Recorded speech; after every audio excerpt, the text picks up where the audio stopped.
आज के कार्यक्रम में आप सभी का एक बार फिर से पूर्णिमा शर्मा और आज हम चर्चा करने जा रहे हैं असम विधानसभा चुनावों पर। 126 सीटों के लिए वोट डाले जाएंगे। 27 मार्च, 1 अप्रैल और 6 अप्रैल को वोटिंग होगी। 3 चरणों में चुनाव होंगे। 2 मई परिणाम आएंगे। इस पर करने के लिए हमारे साथ मौजूद है प्रभाकर मणि तिवारी जी, सीनियर जर्नलिस्ट है। बहुत बहुत स्वागत है प्रभाकर जी आपका हमारे कार्यक्रम में। जी नमस्कार।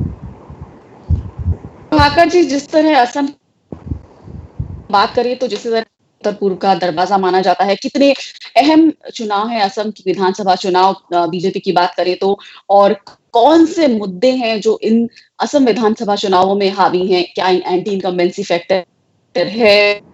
कौन ऐसे, चाहे हम बांग्लादेशी घुसपैठियों के मुद्दे की बात करें तो आप किस तरह से इसको ऑब्जर्व करें एज अ सीनियर जर्नलिस्ट? देखिए, असम का विधानसभा चुनाव भी काफी महत्वपूर्ण है। यह बात अलग है कि पश्चिम बंगाल का जितना शोर है, इस शोर में पड़ोसी असम के चुनाव कहीं ना कहीं दब गए हैं। ना मीडिया में कहीं ज्यादा चर्चा हो रही है, ना बाकी जगहों पर। सबका ध्यान केवल पश्चिम बंगाल पे फोकस है। लेकिन असम के विधानसभा चुनाव खासकर बीजेपी के लिए काफी अहम है। उसमें ये साबित होगा कि क्या एनआरसी का फैसला उसका सही था। हालांकि अब पार्टी ने कहा है कि वो दोबारा एनआरसी में सुधार करेगी, जो गलतियां हुई उनको दुरुस्त करेगी और नए सिरे से एनआरसी की कवायद शुरू की जाएगी। इसके अलावा इससे भी ज़्यादा अहम मुद्दा है नागरिकता कानून का। आपको पता है, इस मुद्दे पर सबसे पहले असम में ही हिंसा शुरू हुई थी एनआरसी और सीए पर, और काफ़ी हिंसक झड़पें हुई थी। कई जगह कईयों की मौत भी हुई थी। तो बीजेपी के लिए एक तरह से अग्नि परीक्षा है। अगर वो इसमें पास हो जाती है तो कह सकती है कि साहब, हमारे नागरिकता कानून के खिलाफ यूं ही प्रचार किया जा रहा था, लोगों ने इसका समर्थन किया है। और अगर हार गई अगर इसमें, तो पता चल जाएगा कि नहीं, कहीं ना कहीं इसमें कोई गड़बड़ी थी। और ये अगर जीतती है बीजेपी, जैसा कि सर्वे में भी दावे किए जा रहे हैं, बीजेपी नेताओं के दावों को अगर छोड़ भी दें, तो पूर्वोत्तर में एक काफ़ी मजबूत पकड़ होगी। और इससे वो ये भी साबित कर सकती है पार्टी की 2016 के चुनाव में जीत महज संयोग नहीं था, या विपक्ष के बिखरे होने के कारण उसे जीत नहीं मिली, बल्कि अपने बूते जीत मिली। तो काफ़ी कुछ दांव पर लगा है। मुख्यमंत्री को छोड़ दे, सर्बानंद सोनोवाल को छोड़ भी दे, तो इसमें सबसे प्रमुख खिलाड़ी हैं हिमंत बिस्व शर्मा, जो नंबर 2 हैं। और असम ही नहीं, समूचे पूर्वोत्तर में बीजेपी को मजबूती से जमाने में उनकी अहम भूमिका रही है। वर्षों कांग्रेस में रहे, मंत्री रहे तरुण गोगोई सरकार में। दूसरी ओर इस बार गठबंधन में भी समीकरण काफ़ी बदले हैं। जैसे बीजेपी ने बोडो पीपुल्स फ्रंट को, अपने पुराने पार्टनर को छोड़ दिया है, उनकी जगह दूसरी बोडो पार्टी को साथ लिया है। और पिछली बार कई जगह जो 27 जिले हैं असम में, उनमें से 9 जिले मुस्लिम बहुल हैं और उनमें 22 सीटें हैं। 49 सीटों पर असर है मुसलमानों का। और 2016 के चुनाव में बीजेपी वहाँ 22 सीटें जीती थी। तो एक वजह ये थी कि तब बदरुद्दीन अजमल की all India United democratic front और कांग्रेस अलग अलग लड़ी थी और वोट बंट गए थे, तो बीजेपी को कामयाबी मिली। लेकिन इस बार कांग्रेस ने एआईयूडीएफ समेत 5 अन्य दलों के साथ भी हाथ मिलाया है और मजबूत चुनौती दे रही है। लेकिन उसकी सबसे बड़ी कमजोरी है कि तरुण गोगोई की कदकाठी का कोई नेता नहीं है। गौरव गोगोई हैं उनके लड़के, लेकिन अभी तक अपने पिता के जूते में, जैसा अंग्रेजी में कहा जाता है, फिट नहीं हो पाए हैं और उनकी वैसी पहचान नहीं बन पाई है। हिमंत शर्मा के मुकाबले का कोई ढंग का नेता नहीं है कांग्रेस के खेमे में। और इसमें हमको कई और तथ्यों को ध्यान में रखना होगा। असम में महिलाओं को, चाय बागान मजदूरों को, इस पे आगे मैं चर्चा करूंगा। फिलहाल तो बीजेपी असम के लिए काफी महत्वपूर्ण है उत्तर की राजनीति के लिए। जी बिल्कुल। और जिस तरह ये कहा जा रहा है कि अब की बार की अगर हम बात करें तो कांग्रेस नेता विहीन है एक तरह, और आप करें तरुण गोगोई की कमी महसूस की जा रही है। टिकट बंटवारे को लेकर भी नाराजगी है कांग्रेस के नेताओं में असम में। तो आपको क्या लगता है कि इसका असर, क्या कांग्रेस को इसका खामियाजा भुगतना पड़ेगा?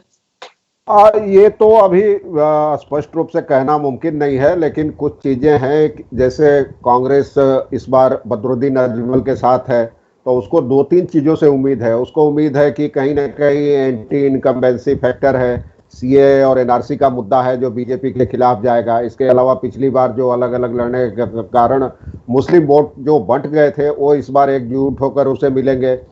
कहीं न कहीं ध्रुवीकरण जो हो रहा है असम में उसका फायदा मिलेगा। तो बीजेपी इन 2-3 मुद्दों पर फोकस कांग्रेस कर रही है, सॉरी। तो और इसके अलावा चाय बागान मजदूरों का मामला है।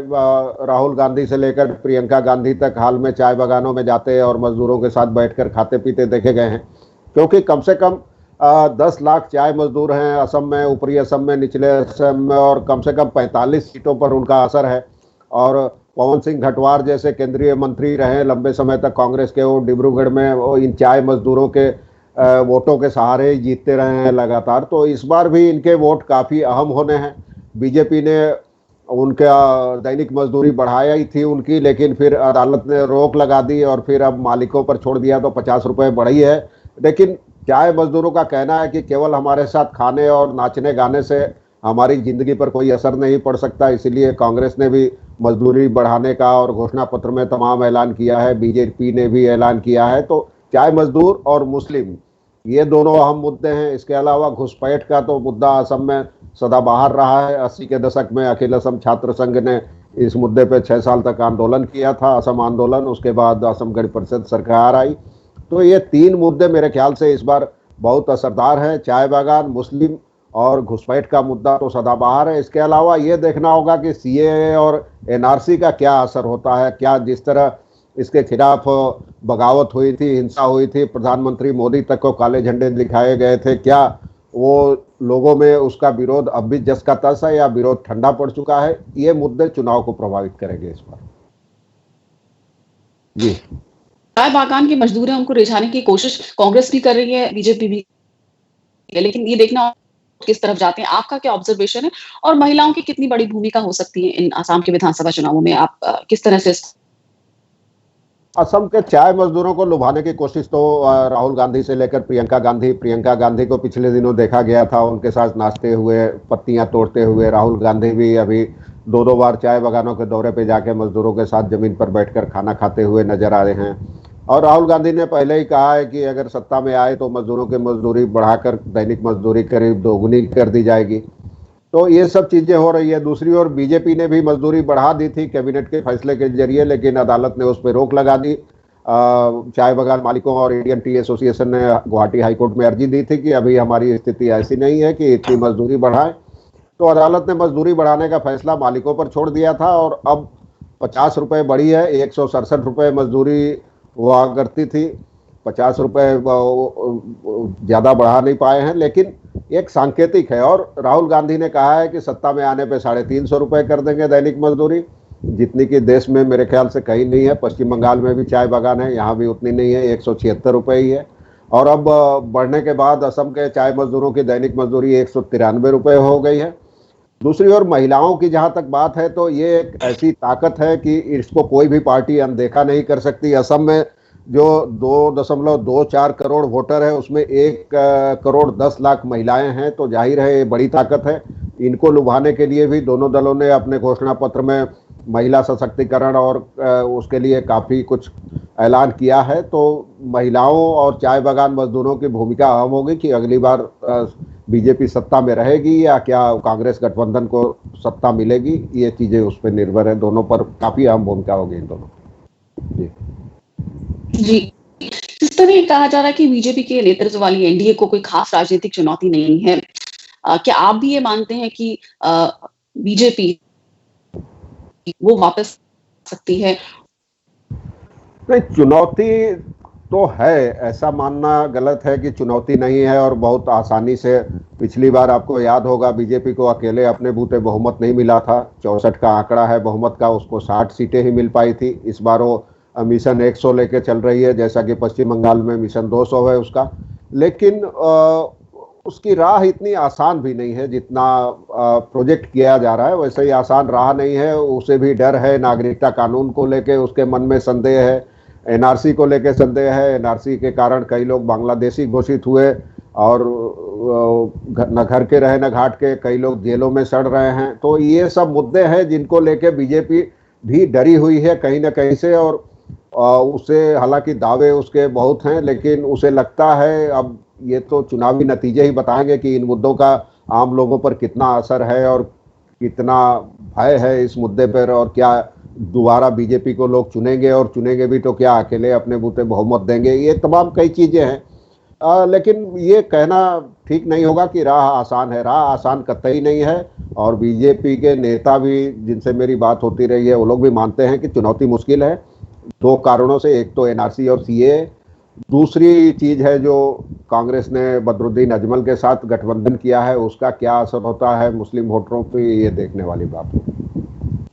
जी, आपने जो कांग्रेस और एआईयूडीएफ का गठबंधन की बात की, ये भी कहा जा रहा है कि इसका कांग्रेस को नुकसान भी उठाना पड़ सकता है। आप कितना सहमत हैं इस बात से?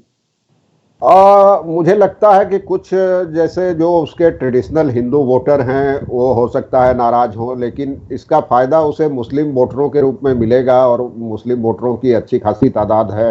असम में काफ़ी मुस्लिम भाषी हैं, जैसा कि मैंने पहले भी बताया कि 9 जिलों में हैं, करीब 59 सीटों पे मुस्लिम भाषी, 49 सीटों पे हैं मुस्लिम, असर डाल सकते हैं, निर्णायक है।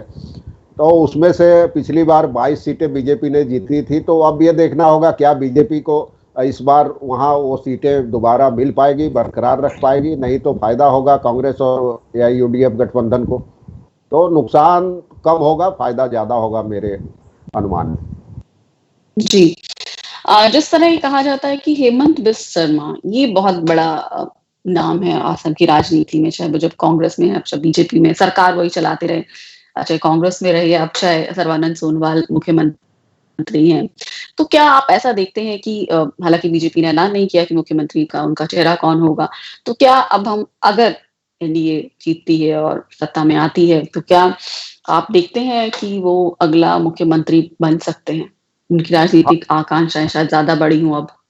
हाँ, राजनीतिक आकांक्षाएं तो बड़ी हैं। जितना सर्बानंद सोनोवाल पिछले 5 सालों में खबरों में नहीं रहे हैं, उससे ज़्यादा सुर्खियां हेमंत बिस्व शर्मा ने बटोरी है। वो चाहे विदेश से पीपीई किट और मास्क मंगाना हो, या बाकी कई चीज़ें हो, या पूर्वोत्तर के किसी राज्य में सरकार बनाने बिगाड़ने का खेल हो। मणिपुर में जैसे बहुमत नहीं मिलने के बावजूद सरकार बनी, तमाम राज्यों में। तो असली खिलाड़ी उनको कहा जाता है, पूर्वोत्तर का चाणक्य कहा जा रहा है। जैसे अमित शाह को कहा जाता है, वैसे हेमंत बिस्व शर्मा पूर्वोत्तर के चाणक्य कहे जा रहे हैं।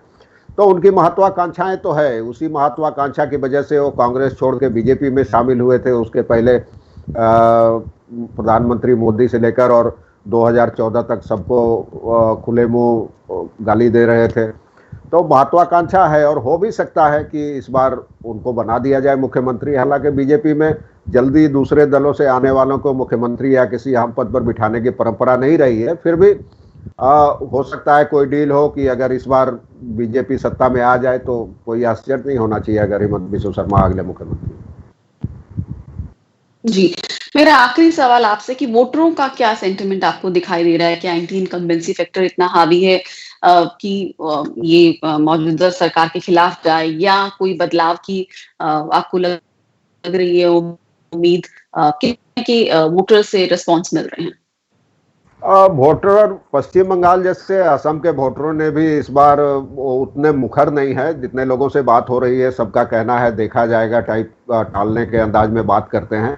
लेकिन कहीं ना कहीं एक अंदर तो लहर है, बीजेपी के पक्ष में जा सकती है वो लहर, क्योंकि वो ध्रुवीकरण इस बार जबरदस्त है। पश्चिम बंगाल की तर्ज पर असम में भी जबरदस्त ध्रुवीकरण है हिंदू और मुस्लिम वोटरों का। तो बीजेपी को भरोसा है कि ये ध्रुवीकरण उसके पक्ष में जाएगा, और चाहे एआईयूडीएफ और कांग्रेस को कुछ भी करे, उसको बहुमत लायक सीटें मिल जाएगी, अगर अकेले नहीं तो अपने सहयोगी दलों के साथ। तो वोटरों में भी एक लहर है, अंडर करंट जिसको कहा जाता है, वो एक है, और हो सकता है उसका फायदा बीजेपी को मिल जाए। जी, असम के चुनावों के परिणामों का नॉर्थ ईस्ट की राजनीति पर क्या असर हो सकता है, चाहे एनडीए जीते या कांग्रेस अलायंस जीते?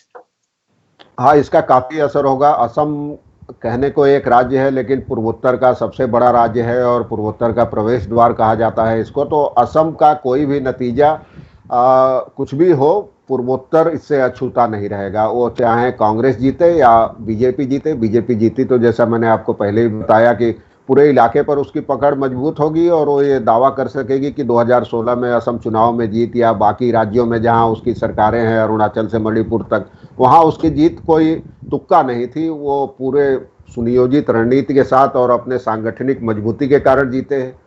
दूसरी ओर अगर कांग्रेस सत्ता में आती है असम में, तो एक बार उसमें एक नई जान आ जाएगी और इसका असर बाकी राज्यों पर और चुनाव में बाकी जगहों पर पड़ना तो तय है। जी, बहुत-बहुत शुक्रिया प्रभाकर मणि तिवारी जी हमसे चर्चा करने के लिए विस्तार से असम विधानसभा चुनावों पर, और जिस तरह आपने कई मुद्दों पर बात की, चाहे एनआरसी की बात हो, बांग्लादेश हो, चाहे बागान के मजदूरों की बात हो, चाहे महिला वोटर्स की बात हो, और वोटर्स इस समय चुप है, साइलेंट ज्यादा, वो किस तरफ इन परिणामों को ले जाते हैं, ये तो रिजल्ट ही बताएंगे। बहुत बहुत शुक्रिया इस कार्यक्रम का हिस्सा बनने के लिए। धन्यवाद। धन्यवाद।